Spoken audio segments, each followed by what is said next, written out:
আসসালামু আলাইকুম প্রিয় বাচ্চারা, কেমন আছো সবাই? আশা করি সবাই ভালো আছো। আমাকে শুনতে পাচ্ছ কিনা স্পষ্ট জানিয়ে দাও তো। আমরা একটু ছোটোখাটো প্রবলেমের মধ্যে আছি, ভিডিওটা ঠিক মতো রেন্ডার করতে পারছি না। তোমরা যদি আমাকে স্পষ্ট শুনতে পাও একটু জানাও। চলো, আমরা আজকে একটা চমৎকার ক্লাস নিয়ে আমরা হাজির হয়েছি, তোমাদের জড়তার ভ্রামক। ছোট্টখাট্ট একটা কথা দিয়ে তোমাদের ব্যাচ শুরু করতে চাই। আমরা আজকের ক্লাসটা শুরু করতে চাই, সেটা হচ্ছে আমি যদি তোমাকে প্রশ্ন করি যে একটা বস্তুকে গতিশীল করতে চাই তাহলে কি কি প্রয়োজন বলতে পারো আমাকে? একটা বস্তুকে আমি গতিশীল করতে চাই, গতি দিতে চাই, ত্বরণ প্রাপ্ত করতে চাই, তাহলে কি প্রয়োজন? তাহলে তোমরা অবশ্যই জানো যে একটা বস্তুকে গতিশীল করতে চাইলে তার উপর বল প্রয়োগ করতে হবে, আর বল প্রয়োগ করলেই ত্বরণ সৃষ্টি হবে। সিমিলারলি একটা বস্তুকে যদি আমি ঘোরাতে চাই তাহলে সেই ক্ষেত্রে সেই বস্তুর উপর একটা বস্তুকে যদি আমি ঘোরাতে চাই তাহলে সেই বস্তুকে আমার কি করতে হবে বলতো? বাইরে থেকে টর্ক প্রয়োগ করতে হবে। আচ্ছা, একটা বস্তুকে গতিশীল করতে হইলে তার প্রথম যেই জিনিসটা তোমার মাথায় চলে আসে সেটা হচ্ছে সেই বস্তুটার ভর। আমি যদি বলি পাশাপাশি দুইটা বস্তু আছে, একটা হচ্ছে লোহার বস্তু আর একটা হচ্ছে তুলার বস্তু, মানে একটা দুইটা বস্তা আছে, এটার মধ্যে লোহার টুকরা আছে একই আয়তনের, আরেকটা বস্তা আছে যার মধ্যে তুলা আছে। আমি যদি তোমাকে প্রশ্ন করি তুমি কোন বস্তুটাকে টেনে সামনের দিকে এগিয়ে নিয়ে যেতে চাও, তাহলে তুমি স্বভাবতই বলবে যে স্যার আমি আসলে তুলার বস্তাটা এগিয়ে নিয়ে যেতে চাই। কেন তুলার বস্তাটা এগিয়ে নিয়ে যেতে চাও? কারণ হচ্ছে তুলার বস্তাটা অপেক্ষাকৃত হালকা, তাহলে হালকা বস্তুকেই তুমি মুভ করতে চাচ্ছ। ঠিক একই রকমভাবে সিমিলারলি আমরা যদি তোমাদেরকে জিজ্ঞেস করি যে তুমি যদি কোনো বস্তুকে যদি ঘুরাতে চাও, ঘুরাতে চাইলে তুমি কোন বস্তুটাকে সহজে ঘুরাতে পারবে? আমার কাছে দুইটা বস্তু আছে, মনে করো একটা বস্তুর ওজন হচ্ছে 10 কেজি, একটা বস্তুর ওজন হচ্ছে 10 কেজি, আরেকটা বস্তুর ওজন হচ্ছে 1 কেজি। এই দুইটা বস্তু থেকে ঘুরাতে হবে। তাহলে আমি যদি তোমাকে প্রশ্ন করি তুমি কোন বস্তুটাকে ঘুরাতে চাও, তুমি কি বলবে বলো তো আমাকে? দেখি তো, কমেন্ট করো। কে কে যুক্ত আছো আমাদের সাথে একটু কমেন্ট করো তো, জানাও তো আমাকে যে তোমাকে যদি আমি প্রশ্ন করি তুমি দুইটা বস্তুকে ঘুরাতে চাও, একটা বস্তু হচ্ছে 1 কেজি আর একটা বস্তু হচ্ছে 10 কেজি, তাহলে তুমি কোন বস্তুটাকে ঘুরাতে চাইবে?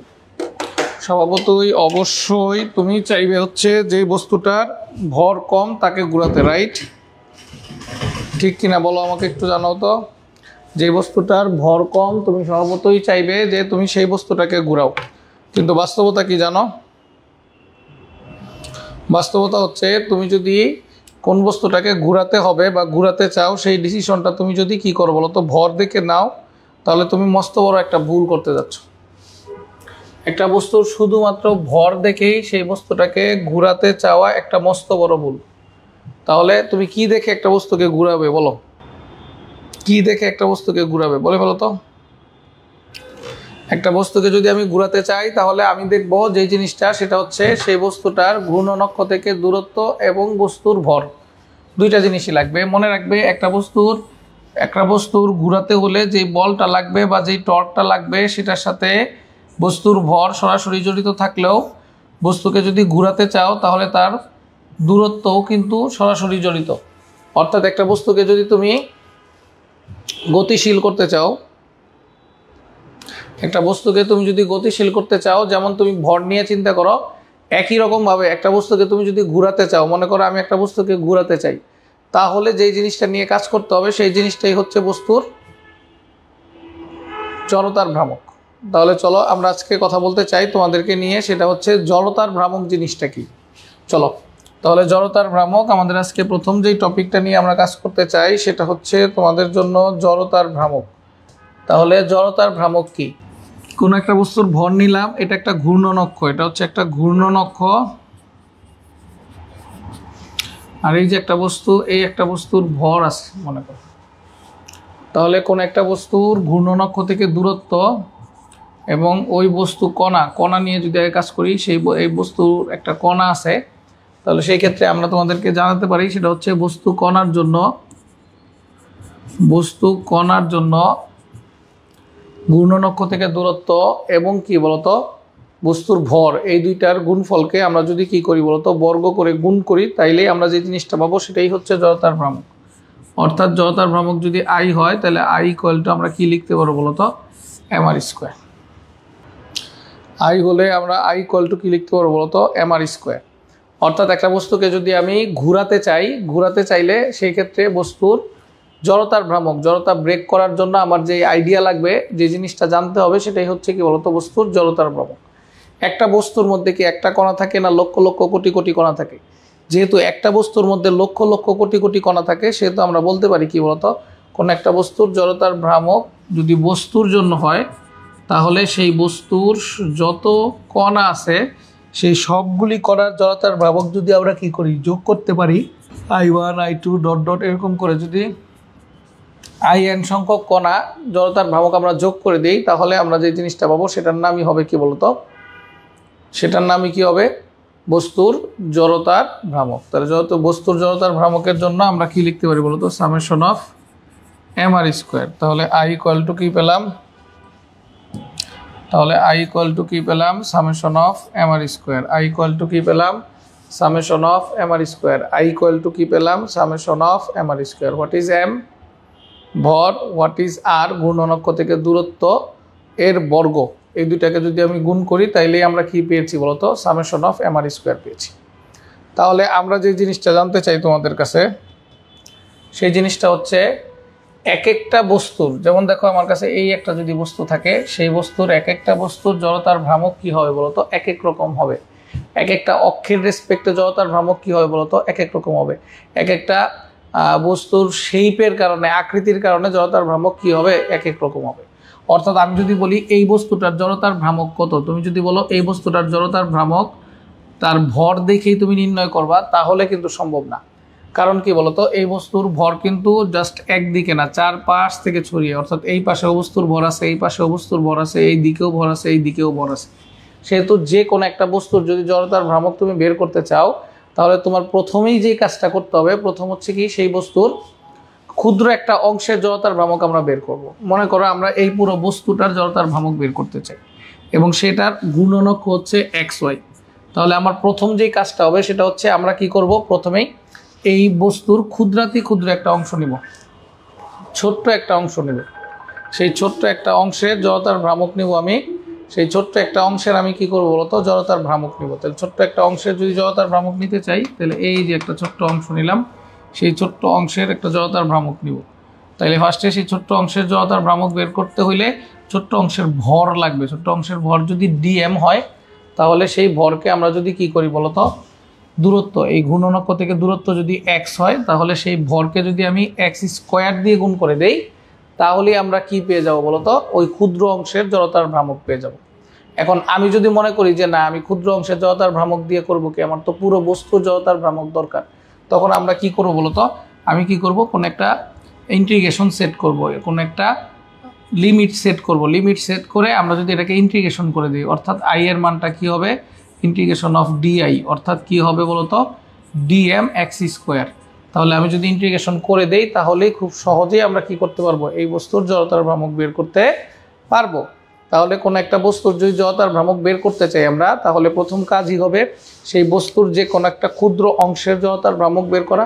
সেই ক্ষুদ্র অংশের জড়তার ভ্রামক যদি আমরা বের করে নিতে পারি তাহলে কি করতে পারবো বলতো ইন্টিগ্রেশন করে সম্পূর্ণ বস্তুর জড়তার ভ্রামক বের করতে পারবো। আশা করি বুঝতে পেরেছো বাচ্চারা। আমাকে একটু জানিয়ে দাও তো আমার কথা তোমরা বুঝতে পারছো কিনা। জড়তার ভ্রামকের কনসেপ্ট এত সহজ না, জড়তার ভ্রামকের কনসেপ্টটা অনেক জটিল, কিন্তু তুমি যদি কি করো বলো তো একটু সহজ সরলভাবে চিন্তা করতে চাও, তুমি যদি একটু সহজে চিন্তা করতে চাও তাহলে খুব সহজেই জড়তার ভ্রামকটা বের করে ফেলা সম্ভব। তাহলে তোমার প্রথম কাজটা কি হবে বাচ্চারা, তোমাদের প্রথম কাজটা হবে হচ্ছে তুমি যে বস্তুর জড়তার ভ্রামক বের করতে চাও প্রথমে তার ক্ষুদ্র একটা অংশের জড়তার ভ্রামক বের করবা। তারপরে কি করো বলো তো ইন্টিগ্রেশন করে পুরো বস্তুর জড়তার ভ্রামক বের করে দিতে পারবে। আশা করি ক্লিয়ার হয়েছ প্রিয় বাচ্চা কাচ্চারা। আমার কথা কি বুঝতে পারছো আমাকে একটু জানিয়ে দাও, হ্যাঁ কমেন্টে জানিয়ে দাও তাহলে আমি বুঝতে পারবো তোমরা আমাকে বুঝতে পারছো। আমাকে একটু জানিয়ে দাও তাহলেই আমরা বুঝতে পারবো বাচ্চারা তোমরা আমাকে বুঝতে পারছো। কেউ আমাকে বুঝতে পারছো না? ওকে ঠিক আছে আমরা বুঝতে পেরেছি।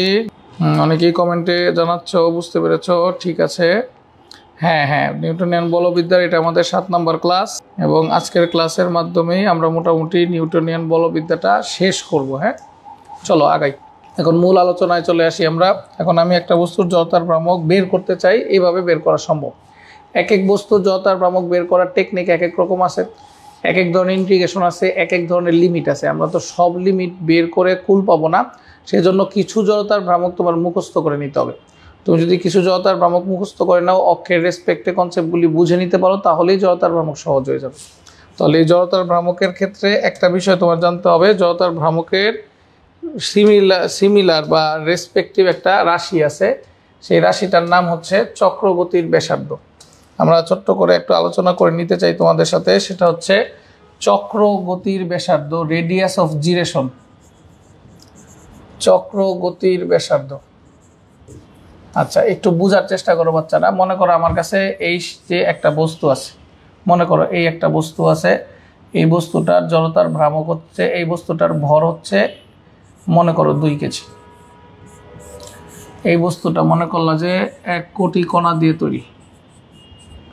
এই 1 কোটি কণার পুরো বস্তুর ভর 2 কেজি, এই বস্তুটা 1 কোটি কণা দিয়ে তৈরি। তাহলে এই 1 কোটি কণার জড়তার ভ্রামক যদি আমরা বের করি, বের করে দেখলাম যে 1 কোটি কণার জড়তার ভ্রামক হচ্ছে 50 কেজি মিটার স্কোয়ার। এই 1 কোটি কণার জড়তার ভ্রামক হচ্ছে 50 কেজি মিটার স্কোয়ার। তাহলে আমরা যদি কি করি, তোমাদের এই বস্তুটার জড়তার ভ্রামক বের করতে চাই, কিভাবে বের করলাম? প্রত্যেকটা বস্তুর কি করেছি, আলাদা আলাদা করে জড়তার ভ্রামক বের করেছি। বস্তু কণার যোগ করে আমরা 1 কোটি কণার জড়তার ভ্রামক যোগ করে দিয়েছি। যোগ করে দেওয়ার পরে আমরা পুরো বস্তু জড়তার ভ্রামকটা পেয়েছি। এখন আমাদের করণীয়টা কি আসলে? এখন আমাদের করণীয়টা হচ্ছে এই সম্পূর্ণ বস্তুর যে জড়তার ভ্রামক আমরা পেলাম, আমি ধরে নিয়েছি, খুব মনোযোগ দিয়ে খেয়াল করো, আমি যে অক্ষটার সাপেক্ষে এই বস্তুর জড়তার ভ্রামক বের করছি সেটা হচ্ছে এই XY। তাহলে এই XY অক্ষের সাপেক্ষে আমি এই বস্তুটার জড়তার ভ্রামক বের করার চেষ্টা করছি। তাহলে একটু বোঝার চেষ্টা করো বাচ্চারা, যে এই অক্ষটার সাপেক্ষে আমি যদি এইখানে একটা বস্তুর কথা চিন্তা করি, বিজ্ঞানীরা বলতেছে যে কোনো একটা অক্ষের রেসপেক্টে কোনো একটা বস্তুর যদি জড়তার ভ্রামক বের করি, এই অক্ষের সাপেক্ষে যদি এই বস্তুর জড়তার ভ্রামক বের করি এবং সেটা যদি 50 হয়, যদি এমন চিন্তা করো বাচ্চারা যে এই বস্তুটাকে আমরা কি করেছি, একটা বস্তু কণা চিন্তা করেছি। আমার কাছে কিন্তু একটা বস্তু আছে, যেই বস্তুর জড়তার ভ্রামক হচ্ছে কত বলতো, 50 কেজি মিটার স্কোয়ার। সেই বস্তুটার ভর কত বলতো, 2 কেজি, এবং এই বস্তুটা 1 কোটি কণা দিয়ে তৈরি। তাহলে আমি একটু চিন্তা করাতে চাই তোমাদেরকে, এই বস্তুটা যদি এমন হয় যে এই পুরো বস্তুটা কি হয়েছে বলতো, একটা বিন্দুর মতো, অর্থাৎ এই পুরো বস্তুটা মিলে একটা কণা তৈরি করছে, যেই কণাটার ভর হচ্ছে 2 কেজি। তাহলে এই 2 কেজি ভর বিশিষ্ট কণাটাকে আমরা ঘূর্ণনক্ষ থেকে এমন একটা দূরত্বে প্লেস করব, এই 2 কেজি ভর বিশিষ্ট কণাটিকে আমি ঘূর্ণনক্ষ থেকে এমন একটি দূরত্বে রাখবো, যেই দূরত্বে রাখলে মোট জড়তার ভ্রামক চেঞ্জ হবে না। অর্থাৎ ভালো করে বোঝার চেষ্টা করো, এখন এই পুরো বস্তুটার জড়তার ভ্রামক কত, 50। আমি চাচ্ছি এই বস্তুটাকে একটা সুতা দিয়ে বেঁধে আমি এমন একটা দূরে সেট আপ করবো, যেই দূরত্বকে আমরা কে দিয়ে লিখবো, এবং এই দূরত্বে কোনো একটা বস্তুকে রাখার এই বস্তুটাকে যদি আমি রাখলে কি হবে বলতো, এখানে জড়তার ভ্রামক 50 এবং এই কে দূরত্বেও জড়তার ভ্রামক কি হবে বলতো, 50। এরকম যদি আমরা করতে পারি, তখন এই দূরত্বটার নাম দিব আমরা চক্রগতির ব্যাসার্ধ। অর্থাৎ এই অক্ষের সাপেক্ষে এই বস্তুর জড়তার ভ্রামক এখন কত বলতো, 50। আর আমি যদি কি করি বলতো, এই পুরো বস্তুটাকে একটা বস্তু কণার মতো চিন্তা করি, সেই বস্তু কণাটাকে যদি ঘূর্ণনক্ষ থেকে কে দূরত্বে রাখি, এবং সেই ক্ষেত্রে বস্তুর জড়তার ভ্রামকটা কি হবে বলতো, পরিবর্তন হবে না। তাহলে কি হবে বলতো, এই কে দূরত্বটার নাম দিব আমরা কি, চক্রগতির ব্যাসার্ধ। যেমন আমরা যদি একটু বলি তোমাদেরকে, যেমন এইখানে এই বস্তুটার জড়তার ভ্রামক কত বলতো, 50। তাহলে এই কণাটার ক্ষেত্রে, যেহেতু এটাকে একটা কণার কথা চিন্তা করলাম, পুরো বস্তুটাকে একটা কণার মতো চিন্তা করলাম, যে কণাটার ভর হচ্ছে 2 কেজি, তাহলে সেই ক্ষেত্রে তার জড়তার ভ্রামক হচ্ছে কত বলতো, mk স্কোয়ার। কারণ দূরত্ব কে আর বস্তুটাকে কণা কল্পনা করেছি।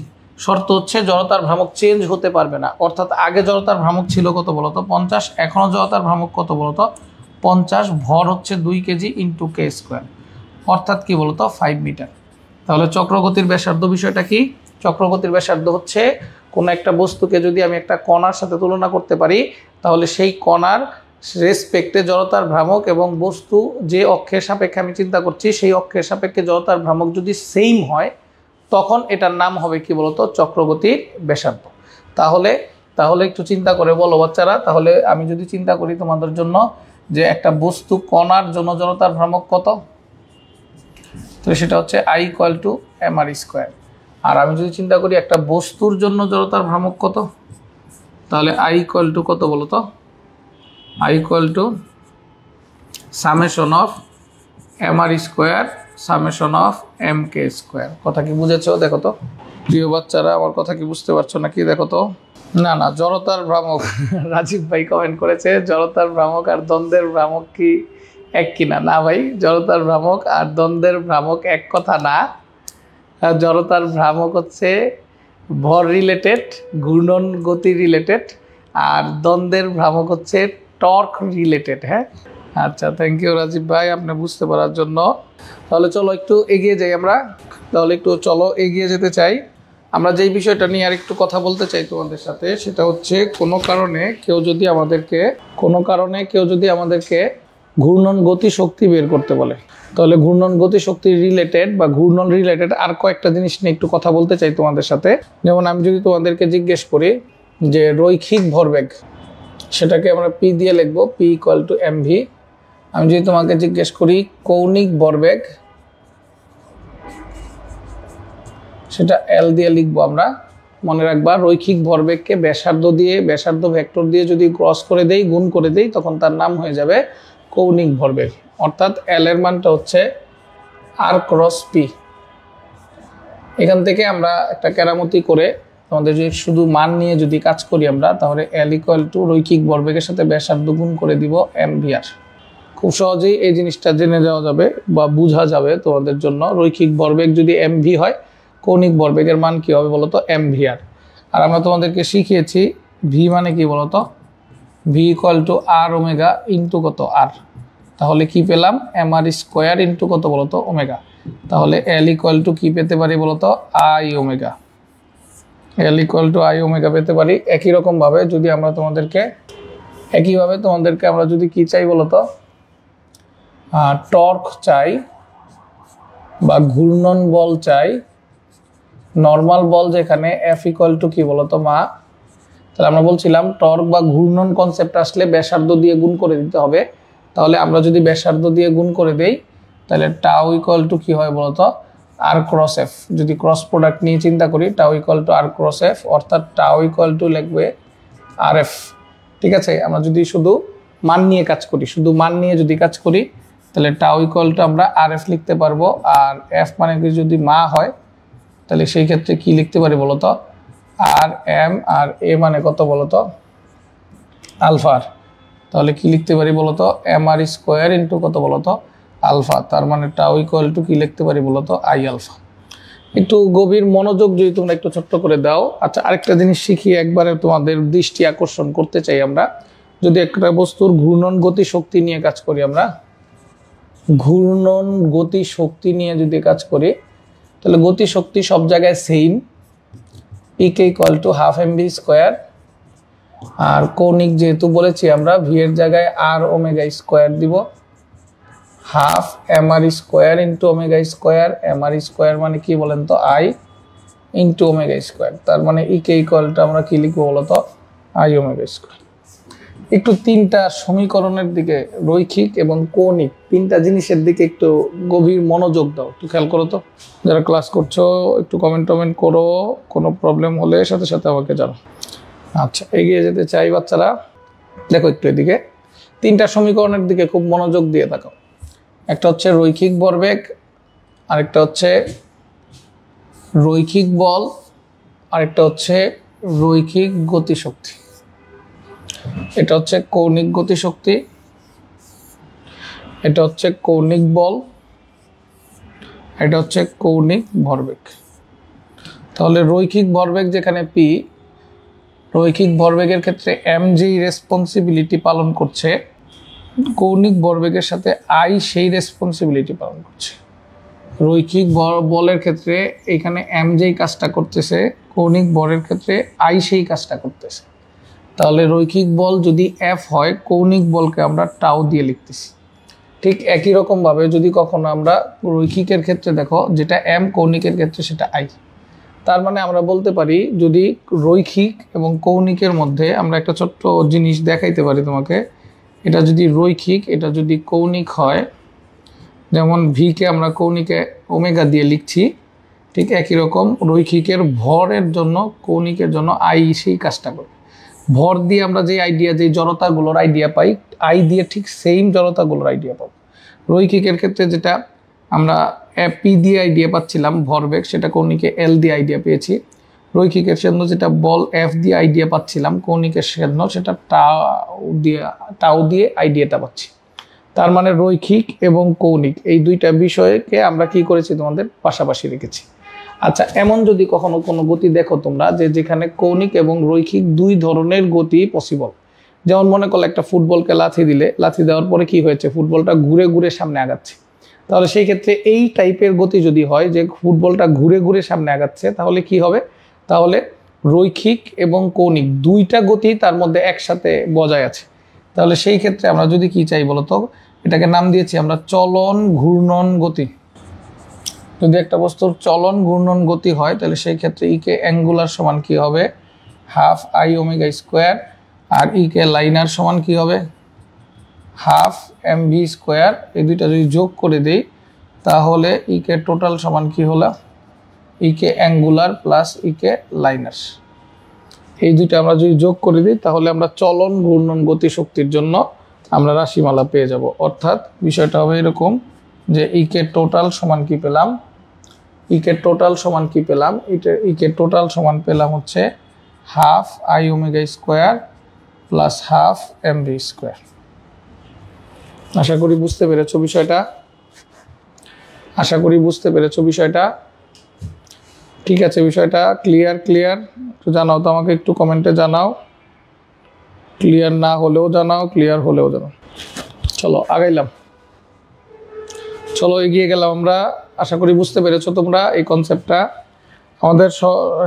আমাদের জড়তার ভ্রামক যদি বুঝতে হয়, তোমাদের দুইটা উপপাদ্য নিয়ে একটু কথা বলতে হবে আমাদের।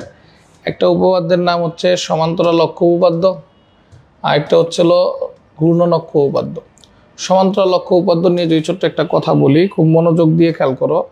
এটা হচ্ছে আমার মেইন অ্যাক্সিস, এটা হচ্ছে আমার একটা বডি, এটা একটা বস্তু, এটা হচ্ছে আমাদের একটা মেইন অ্যাক্সিস।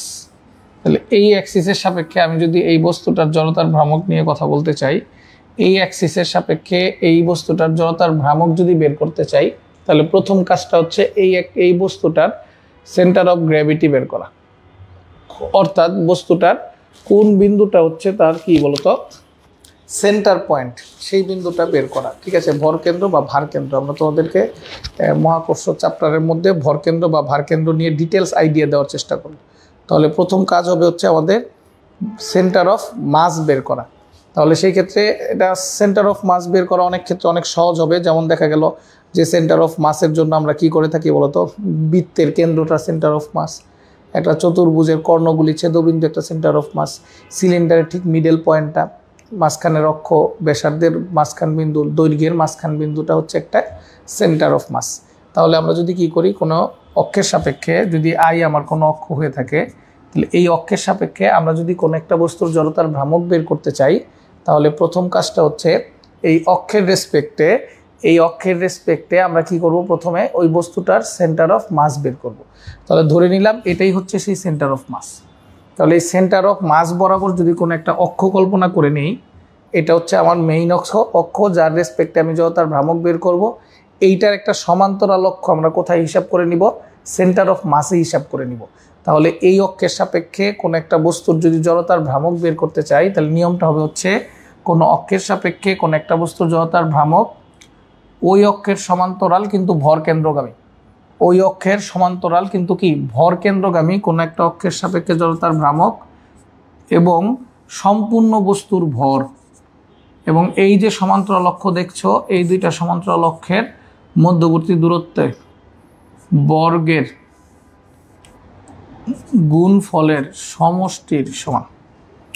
কোন একটা বস্তুর জড়তার ভ্রামক যদি কি হয়ে থাকে বলতো আই হয়ে থাকে, কোন একটা বস্তুর জড়তার ভ্রামক যদি কি হয়ে থাকে আই হয়ে থাকে, তাহলে কথা হচ্ছে ওই অক্ষে ওই বস্তুর ভর কেন্দ্রগামী, কোনগামী, ওই বস্তুর ভর কেন্দ্রগামী ওই অক্ষের সমান্তরাল একটি অক্ষের সাপেক্ষে জড়তার ভ্রামক এবং সম্পূর্ণ বস্তুর ভর সমান্তরাল অক্ষদ্বয়ের মধ্যবর্তী দূরত্বের বর্গের গুণফলের সমষ্টির সমানই হচ্ছে কি বলতো বস্তুর জড়তার ভ্রামক।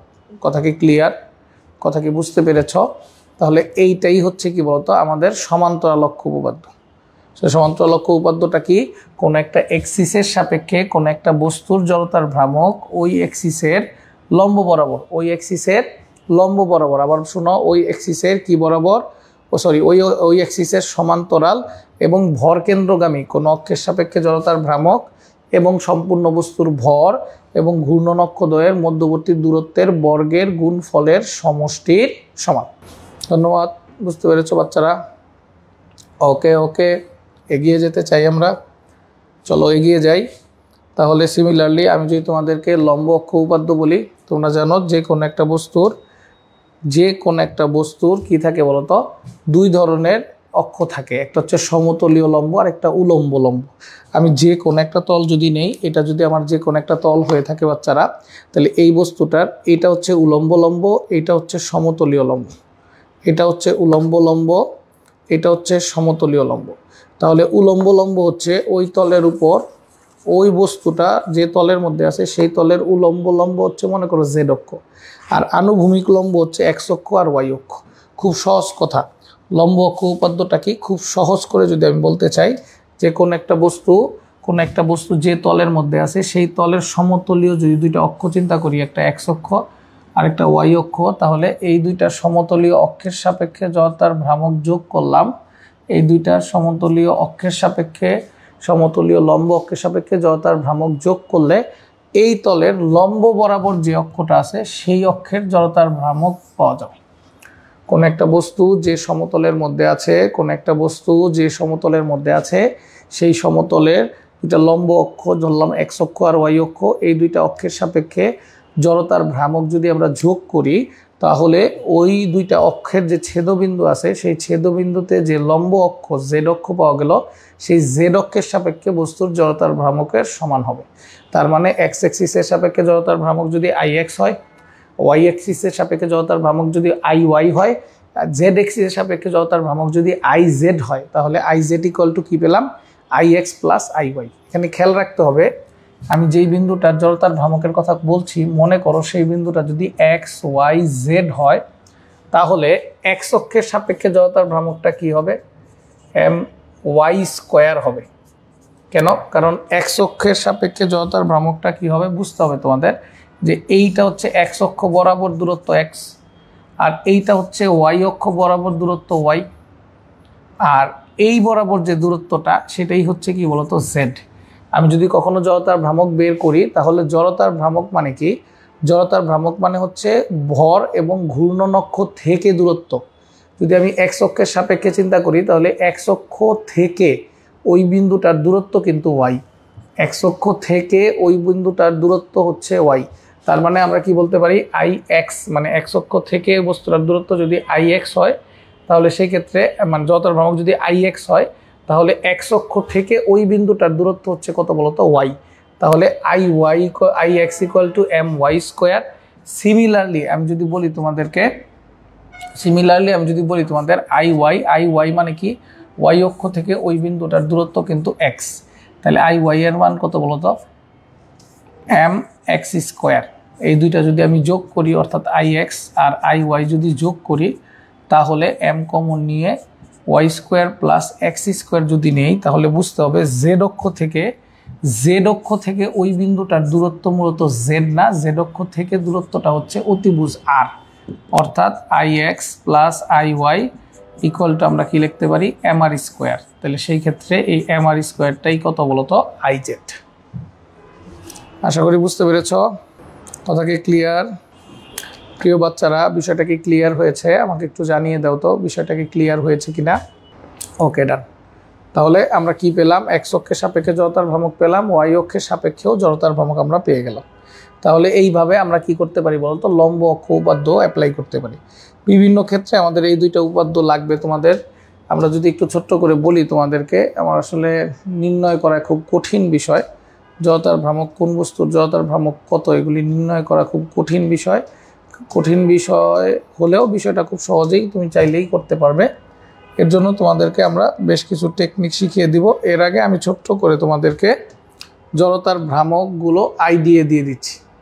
আমি ছোট্ট করে তোমাদেরকে জড়তার ভ্রামকগুলোর আইডিয়া দিয়ে দিচ্ছি। একটু খেয়াল করো বাচ্চারা, এক একটা বস্তুর জড়তার ভ্রামক এক একটা অক্ষের সাপেক্ষে এক এক রকম। আমরা আরেকটা ক্লাস নিয়ে হয়তোবা তোমাদেরকে বিভিন্ন অক্ষের সাপেক্ষে জড়তার ভ্রামক কীভাবে নির্ণয় করতে হয় সেগুলোর একটা আইডিয়া দেওয়ার চেষ্টা করবো বা করে দিব। আপাতত তোমরা একটা যদি এক লাইনে চিন্তা করো যে কোনো সরু সুষম দণ্ডের মধ্যবিন্দু দিয়ে একটা সরু সুষম দণ্ড নিলাম, আমরা একটা সরু সুষম দণ্ড নিলাম, এই দণ্ডের ঠিক মধ্যবিন্দু দিয়ে, সেই দণ্ডের ঠিক মধ্যবিন্দু দিয়ে যদি একটা অক্ষ চিন্তা করি, সেই অক্ষের সাপেক্ষে জড়তার ভ্রামক হচ্ছে 1/12 ml²। তারপরে আমাকে বলছে সরু সুষম দণ্ডের এক প্রান্ত দিয়ে যদি যায়, তার মানে এখন যদি এক প্রান্ত এদিক দিয়ে যায় তখন এইটার জড়তার ভ্রামক হবে 1/3 ml²। তাহলে ঠিক মাঝখান দিয়ে গেলে কি হবে 1/12 ml², ঠিক প্রান্ত দিয়ে গেলে হবে কি বলতো 1/3 ml²। নিজ অক্ষের চতুর্দিকে যদি ঘূর্ণায়মান হয়, নিজ অক্ষের চতুর্দিক দিয়ে যদি ঘূর্ণায়মান হয়, তাহলে সেই ক্ষেত্রে একটি নিরেট চোঙের জড়তার ভ্রামক কত হবে, I = 1/3 mr²।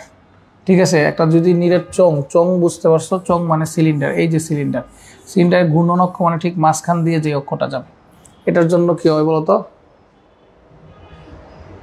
নিরেট চোঙের ক্ষেত্রে 1/3, নিরেট চোঙের ক্ষেত্রে 1/3 হবে না, এটা 1/2 হবে। হ্যাঁ, নিরেট চোঙের ক্ষেত্রে 1/2 হবে। হ্যাঁ, 1/2 হবে, একটু ঠিক করে নিও। নিরেট সিলিন্ডারের জন্য জড়তার ভ্রামক এই যে 1/2। চোঙ আর সিলিন্ডার একই কথা। কঠিন বেলনের সাপেক্ষে এটাও mr², বেলন, তারপর হচ্ছে সিলিন্ডার, বেলন সিলিন্ডার চোঙ, এই তিনটা একই কথা। হ্যাঁ, তারপরে আমরা যা শিখাচ্ছিলাম তোমাদেরকে, একটা যদি বৃত্তাকার পাত হয়, একটু খেয়াল করো, বৃত্তাকার রিং হলে আমরা যে চুড়ি বা আংটি পরি, এরকম যদি কোনো রিং হয় তাহলে রিংয়ের জড়তার ভ্রামক হবে mr²। আর যদি কি হয় বলতো, বৃত্তাকার কোনো পাত হয় বা কোনো ডিস্ক হয়, নিজে নিজে মনে মনে চিন্তা করো, একটা ডিস্কের পৃষ্ঠ সমান একটা কি দিলাম, রিং দিলাম, সেই রিংটাকে ঘোরাতে তোমার যতটুকু কষ্ট হবে, যদি কি হয় বলতো সেটা রিংয়ের পৃষ্ঠ না হয়ে ডিস্ক হয়, সিডির ডিস্ক হয়, সেটাকে কিন্তু অপেক্ষাকৃত সহজে ঘোরাতে পারবে। তাহলে মনে রাখবে রিংয়ের ক্ষেত্রে সেটা কত, mr²। আর যদি কি হয় বলতো, কোনো একটা বৃত্তাকার পাত হয়, সেটার ক্ষেত্রে কি হবে 1/2 বা ½ ml²। তাহলে সেই ক্ষেত্রে আমরা যদি একটু বলি তোমাদেরকে, ভর কেন্দ্রগামী এবং প্রস্থের সমান্তরাল আয়তাকার পাত, যদি আয়তাকার পাতের কথা বলি তোমাদেরকে, আয়তাকার যদি একটা পাত হয়, ছোট্ট একটা আয়তাকার পাত হয়, আয়তাকার পাতের কি বলতো প্রস্থের সমান্তরাল, এটা হচ্ছে প্রস্থের সমান্তরাল অক্ষ সাপেক্ষে, প্রস্থের সমান্তরাল কোন কেন্দ্রগামী, ভার কেন্দ্র মানে ঠিক মাঝখান দিয়ে গামী আয়তাকার পাতের জড়তার ভ্রামক হবে I = 1/12 ml²। একই রকমভাবে কোনো বলয় বা রিংয়ের ক্ষেত্রে কি হবে, I = 2 mr²। ঠিক আছে, রিংয়ের কোন বিন্দুগামী বলতো, স্পর্শকগামী। এটা মনে রাখবা একটু, যদি মনে থাকে তোমাদের, যে মধ্যবিন্দুগামী যা হবে, একটু যদি তোমাদেরকে শিখিয়ে দেই কনসেপ্টটা, যদি মধ্যবিন্দুগামী যা হবে স্পর্শকগামী যদি চাই, তাহলে তার সাথে mr² যোগ করে দিব। তাহলে mr² যোগ করে দিব। মধ্যবিন্দুগামী যা হবে যদি স্পর্শকগামী চাই, তার সাথে mr² যোগ করে দিব। মধ্যবিন্দুগামী যা হবে তার সাথে যদি স্পর্শকগামী চাই, তাহলে তার সাথে mr² যোগ করে দিব। মধ্যবিন্দুগামী লম্ব যা হবে তার সাথে যদি আমরা কি করি বলতো, আনুভূমিক কোনো অক্ষেরটা চাই, লম্ব অক্ষেরটা, এটা হচ্ছে I লম্ব অক্ষেরটা যা হবে, মানে কেন্দ্রগামী লম্ব অক্ষ বা ঘূর্ণন অক্ষ, এইটার সাপেক্ষে যা হবে, আমি যদি কি চাই বলতো, কেন্দ্রগামী আনুভূমিক অক্ষ, তার সাপেক্ষে কি করতে হয় বলতো, ঠিক আছে, আনুভূমিক অক্ষ যদি হয় তার সাপেক্ষে কি করতে হবে বলতো, লম্ব অক্ষকে অর্ধেক করে দিলে আনুভূমিক অক্ষ পাওয়া যাবে, মনে থাকবে। তাহলে আমি আবার বলি, কেন্দ্রগামী যা হবে স্পর্শকগামী, তার সাথে mr² যোগ করে দিবা। যেমন আমি যদি একটু বলি, একটা রিংয়ের জন্য কেন্দ্রগামী অক্ষের সাপেক্ষে জড়তার ভ্রামক হচ্ছে ½ mr²। এখন আমি যদি একটা স্পর্শকগামী অক্ষের সাপেক্ষে জড়তার ভ্রামক চাই, তাহলে এই হাফ এম আর স্কোয়ারের সাথে আমরা কি করবো বলতো এম আর স্কোয়ার যোগ করে দিব, তখন কি হবে half M r square plus M r square, তাহলে সেটা কি হবে 3/2 এম আর স্কোয়ার। আর যদি এমন হয় যে আনুভূমিক অক্ষের সাপেক্ষে, ঠিক আছে, এটা যদি আনুভূমিক, এটা যেহেতু উলম্ব অক্ষ, এটা জেড অক্ষ কিন্তু, হ্যাঁ এটা উলম্ব অক্ষ, জেড অক্ষের সাপেক্ষে জড়তার ভ্রমক চাইছে। এখন যদি আনুভূমিক অক্ষের সাপেক্ষে, কেমন অক্ষ, আনুভূমিক বা স্পর্শকগামী, তাহলে স্পর্শকগামী অক্ষের সাপেক্ষে হইলে এটাকে অর্ধেক করে দিতে হবে। তাহলে এটাকে আই সমান কত হবে 1/4 এম আর স্কোয়ার। আই সমান কি হবে 1/4 এম আর স্কোয়ার। আই সমান কি হবে 1/4 এম আর স্কোয়ার। আন্ডারস্ট্যান্ড? ওকে, আশা করি বুঝতে পেরেছো বাচ্চারা, আশা করি বুঝতে পেরেছো বাচ্চারা। ওকে, তাহলে এখানে সবকিছু লেখা আছে, আমরা তোমাদের লেকচার বুকের মধ্যেও লেখা ছিল, তোমরা যেমন দেখো, এই যে দেখো কি লেখা আছে, বলয়ের স্পর্শগামী অক্ষের সাপেক্ষে 2 এম আর স্কোয়ার। কারণ বলয়ের কেন্দ্রগামী বা রিংয়ের কেন্দ্রগামী অক্ষ ছিল এম আর স্কোয়ার, তার সাথে এম আর স্কোয়ার যোগ হয়েছে। একই রকমভাবে বৃত্তাকার চাকতির পৃষ্ঠের অবিলম্ব গমনকারী স্পর্শকের সাপেক্ষে, তাহলে পৃষ্ঠের অবিলম্ব গমনকারী যে অক্ষটা ছিল, কেন্দ্রগামী অক্ষটা কি ছিল বলতো হাফ এম আর স্কোয়ার, আর স্পর্শকগামীরা তার সাথে এম আর স্কোয়ার যোগ করে দিছি, তাহলে 3/2 এম আর স্কোয়ার। আর যদি বৃত্তাকার চাকতি হয়, সেই চাকতির ব্যাসের সাপেক্ষে মানে কি বলতো মাঝখান দিয়ে সমতলীয় অক্ষ, মাঝখান দিয়ে লম্ব অক্ষেরটা ছিল কি বলতো হাফ এম আর স্কোয়ার, তাহলে সমতলীয় অক্ষ তার অর্ধেক মানে 1/4 এম আর স্কোয়ার। এইভাবে আমরা যদি করতে চাই তাহলে এগুলি মোটামুটি একটা আইডিয়া পাওয়া যাবে, এখান থেকে বুঝে নিবা। এটা মনে রাখবা নিরেট গোলক বা পৃথিবীর ক্ষেত্রে বললে 2/5 এম আর স্কোয়ার। যদি কোনো কারণে ফাঁপা গোলক বলে, সেই জড়তার ভ্রামকটা হবে কি বলতো 2/3 এম আর স্কোয়ার। হ্যাঁ, ফাঁপা গোলক, নিরেট বললে হচ্ছে 2/5, আর যদি ফাঁপা গোলক বলিস তাহলে সেই ক্ষেত্রে কি হয় বলতো 2/3 এম আর স্কোয়ার। তাহলে এখানে কিছু লেকচার কনসেপ্ট দেওয়া আছে, সেটা নিয়ে একটু তোমরা খেয়াল রাখবে, আমরা তোমাদেরকে বলে দিব, সেগুলো তোমরা বাসায় করতে পারবে। এখন ছোট্ট করে যদি একটু টর্কের আইডিয়া তোমাদের সাথে শেয়ার করি। টর্ক নাম শুনে বুঝতে পারছো বা তোমরা অনেকেই জানো, এটা হচ্ছে একটা ঘূর্ণন বল। এটা একটা ঘূর্ণন বল। তাহলে এই ঘূর্ণন বলের ক্ষেত্রে টাউকে আমরা সাধারণত কি দিয়ে লিখি বলতো আই আলফা দিয়ে লিখি। তাহলে কোনো একটা বস্তুর উপর বল প্রয়োগ করলে বস্তুটা ঘুরবে, বিষয়টা কিন্তু তা না। হ্যাঁ, একটা বস্তুর উপর শুধু বল প্রয়োগ করলেই বস্তুটাকে ঘুরানো যায় না। যেমন মনে করলা আমার কাছে কি আছে বলতো, মনে করো তোমার মাথার উপর একটা ফ্যান আছে, ফ্যানকে যদি তুমি নিচের থেকে উপরের দিকে বল প্রয়োগ করতে থাকো তাহলে কখনো ফ্যান ঘুরবে না। ফ্যানের এক প্রান্ত থেকে যদি অল্প একটা বল প্রয়োগ করো, এই মার্কারটাকে যদি মাঝখান থেকে বল প্রয়োগ করি সে সামনে আগাবে, কিন্তু মাঝখানে বল না দিয়ে একটু ডান পাশে বল দিলে সে ঘুরা শুরু করবে। ঠিক আছে, তাহলে এই জিনিসগুলি একটু তোমরা মাথায় রাখবে। তাহলে ঘুরা আর কি বলতো একটা বস্তুকে গতিশীল করা, দুইটা কখনোই কি হবে না, এক কথা হবে না। তাহলে আমরা যেটা বলতে চাই তোমাদেরকে সেটা হচ্ছে টর্ক টাউ ইকুয়াল টু যদি কি লিখি বলতো আই আলফা লিখি, টাউ ইকুয়াল টু যদি আই আলফা লিখি, তাহলে কোনো কারণে যদি বাহ্যিক টর্ক শূন্য হয়,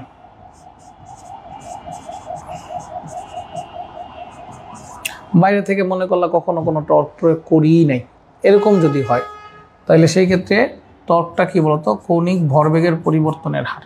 ছোটোকালে শিখছিলাম, মনে আছে না, এফ ইকুয়াল টু কি বলতো dp/dt, অর্থাৎ রৈখিক ভরবেগের পরিবর্তনের হারকেই কি বলে বল বলে।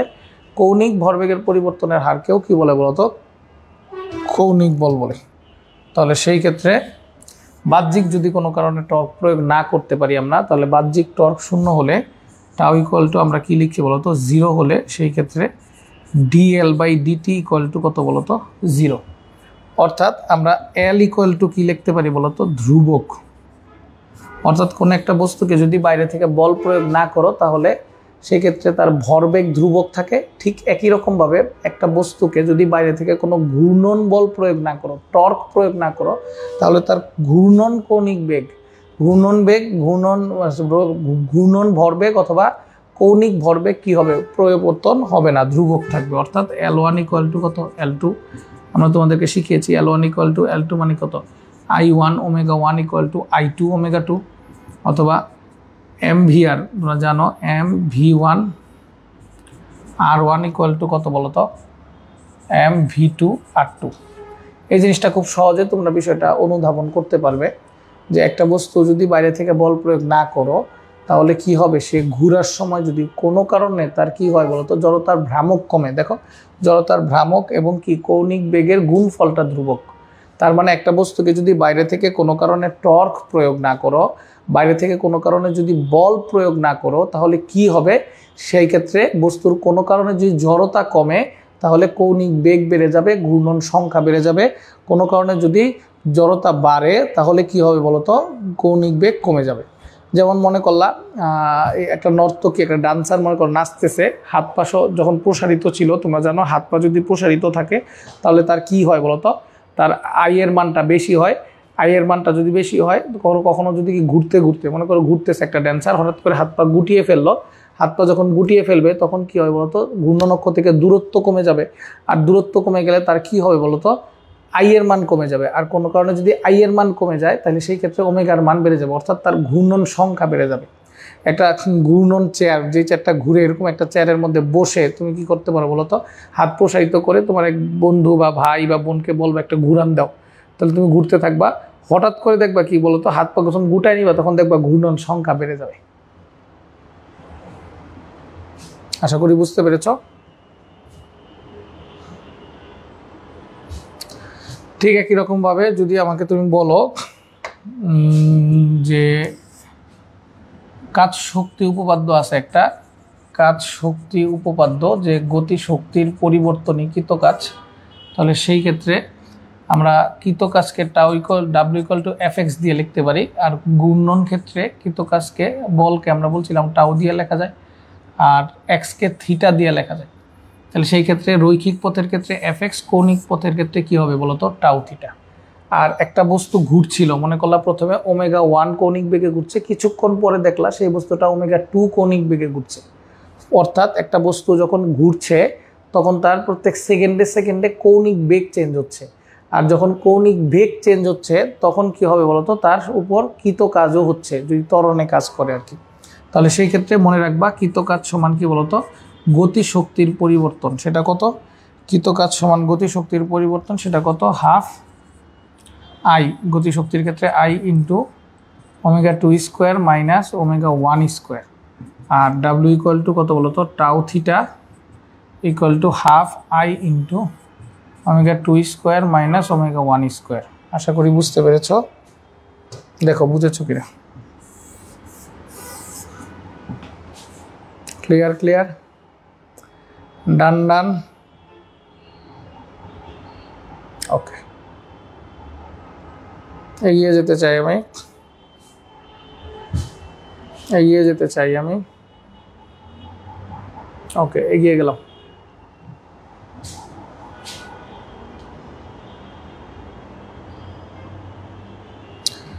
আবার আরেকটা কনসেপ্ট আছে, যদি কৌণিক ক্ষমতার কনসেপ্ট চিন্তা করো, যদি কৌণিক ক্ষমতা, নর্মাল ক্ষমতা P = সমবেগে যদি চলে, সমকৌণিক বেগে যদি চলে, তাহলে সেই ক্ষেত্রে P = তুমি রৈখিক বেগের ক্ষেত্রে FV দিয়ে লিখবা। তাহলে অ্যাঙ্গুলার যদি পাওয়ার চাই আমরা, তাহলে F কে আমরা কি দিয়ে লিখি, তোমাকে মাত্র বললাম টাউ দিয়ে লিখি, আর V কে ওমেগা দিয়ে লিখি। তাহলে এটা দিয়েও আমরা প্রয়োগ করতে পারবো। ক্লিয়ার, দেখো তো বুঝতে পারছো কিনা, বুঝতে পারছো কিনা বিষয়টা দেখো। তাহলে বাচ্চারা আমরা মোটামুটি চেষ্টা করেছি মাত্র 7টি কম্প্যাক্ট ক্লাসের মাধ্যমে তোমার নিউটনিয়ান বলবিদ্যা, তোমার বইয়ের যতটুকু পড়া প্রয়োজন, বোর্ড পরীক্ষার প্রিপারেশনের জন্য যা প্রয়োজন, তেমন একটা আইডিয়া দেওয়ার চেষ্টা করেছি। তোমরা যদি এটার জন্য কোনো কারণে উপকৃত হও আমরা অনেক খুশি হব। আমাদের পেইড ব্যাচের যারা শিক্ষার্থী আছো তাদের উদ্দেশ্যে বলতে চাই, এটাই হচ্ছে আমাদের নিউটনিয়ান বলবিদ্যার লাস্ট ক্লাস হলো, এবং এইভাবেই আমরা কি করলাম বলতো, নিউটন বলবিদ্যাটা শেষ করলাম। তোমাদের যার যা প্রবলেম আছে তোমরা প্রবলেমগুলি একত্রা করো, একসাথে করো। একসাথে করার পরে কালকে রাত ঠিক 8:30টায় আমরা পেইড ব্যাচে জুমের মাধ্যমে লাইভে যুক্ত হব। লাইভে যুক্ত হয়ে তোমাদের যদি কোনো প্রবলেম থাকে সেই প্রবলেম উত্তর দেওয়ার চেষ্টা করব। আর যদি কোনো প্রবলেম না থাকে আমাদের চ্যাপ্টারের এক্সাম হবে। হ্যাঁ, নেক্সট মানডে এক্সাম হবে। তাহলে নেক্সট ক্লাস হচ্ছে কালকেই আছে, কাল বৃহস্পতিবার।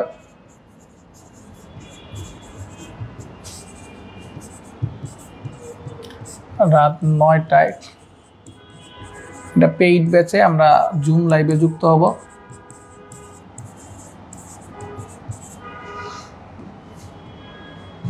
নিউটনিয়ান বলবিদ্যার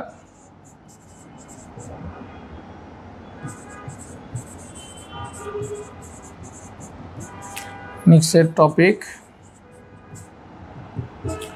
1 থেকে 8 পর্যন্ত, এমসিকিউ, সিকিউ, এনি প্রবলেম।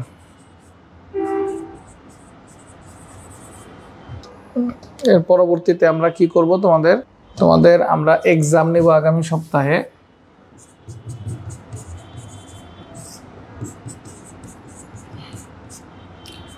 এক থেকে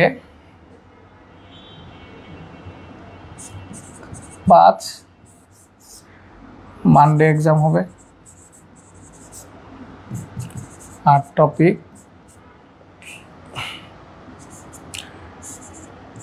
এমসিকিউ। যেহেতু চ্যাপ্টার শেষ হয়েছে, 1 থেকে 5 না দিয়ে ফুল চ্যাপ্টারই দিয়ে দিই। এটা এমসিকিউ পরীক্ষা হবে। এমসিকিউ 50টি। আর মানডে হচ্ছে কয় তারিখ বলো তো আমাকে একটু?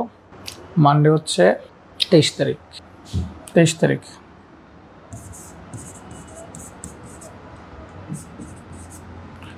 আর ওয়েডনেসডে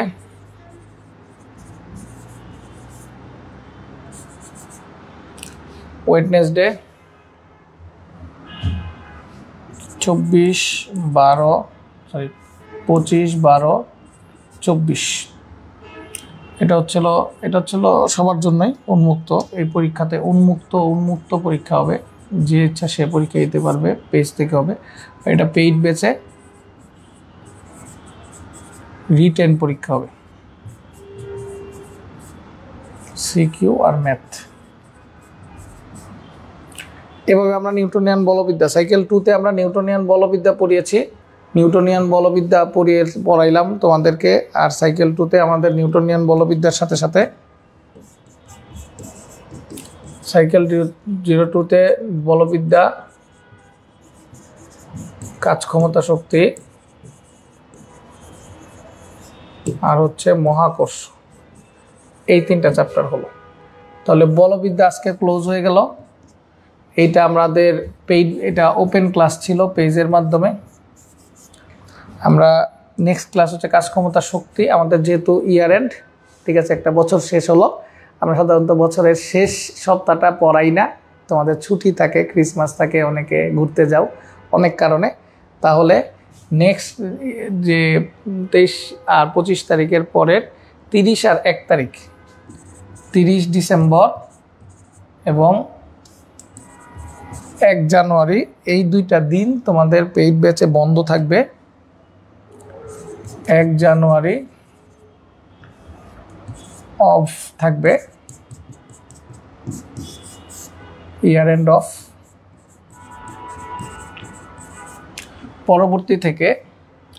পরবর্তী থেকে আমরা বুধবার থেকে ক্লাস শুরু করব।